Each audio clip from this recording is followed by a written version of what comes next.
Hello everyone, welcome to Chemistry EduHub channel. Today we are looking into one of the most fascinating families of the periodic table, that is the noble gases. They may look silent and unreactive, but they are very much special in the periodic table history.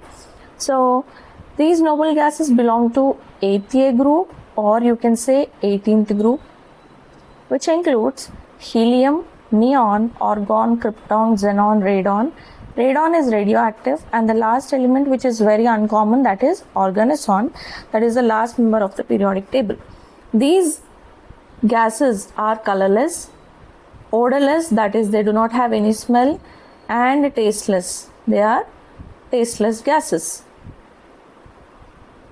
under room temperature.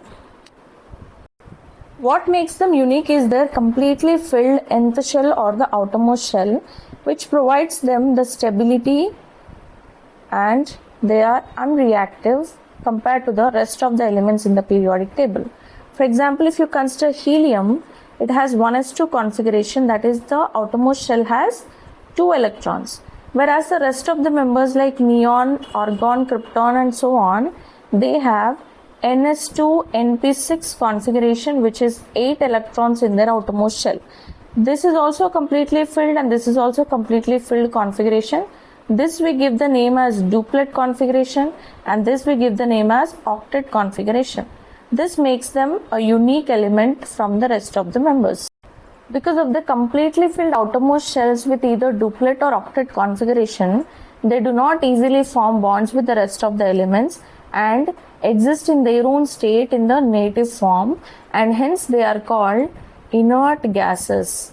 But the exceptions here are krypton and xenon, being larger size and at extreme conditions they can form bonds with the elements and form xenon and krypton compounds. These two are exceptions because of their large size and in the extreme conditions.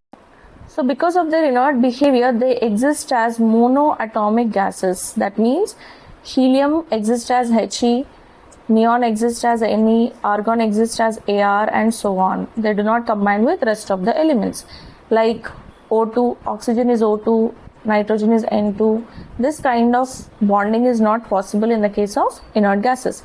And they have very low boiling points and melting points because of the weak van der Waals forces existing in between the gases, and they glow brightly whenever the electricity passes through them, and hence we use neon lights very popularly in the everyday life.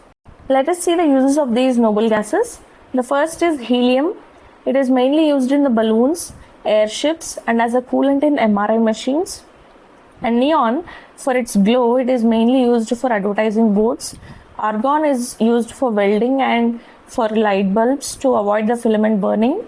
Krypton and xenon, the heavier elements, are mainly used for special lamps, lasers, and medical imaging in the medicinal field.